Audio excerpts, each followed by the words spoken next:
প্রথমেই বলো দ্বিতীয়ার ব্লগটা তোমাদের কাছে কেমন লেগেছে। দ্বিতীয়াতে দেখেছো আমরা 3 জন, তবে তৃতীয়ার দিন গোটা দিন ভীষণভাবেই বিজি ছিলাম।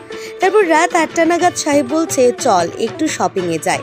যেমন কথা তেমন কাজ, আমি আর সাহেব বের হয়ে পড়ি রাত 8টার পর।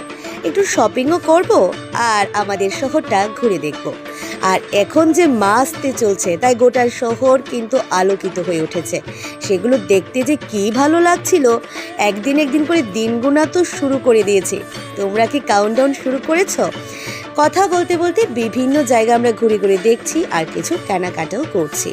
অনেক দিন পর আমরা দুজন বের হয়েছি। তারপর বললাম যে তো ঘুরতে এসেছি, চল একটু ফুচকা খাই। ফুচকা খেতে কার কার ভালো লাগে একটু জানিও তো। আমার জানা আছে অনেকেরই ভালো লাগবে। দেখি কারা কারা আজ কমেন্টসে বলে যে আমার ফুচকা খেতে ভালো লাগে। তারপর সিটি সেন্টারের সামনে গিয়ে মোমো খেয়ে তারপর সোজা বাড়ি। আজকের মতো ব্লগটি পর্যন্তই। Tata, bye bye.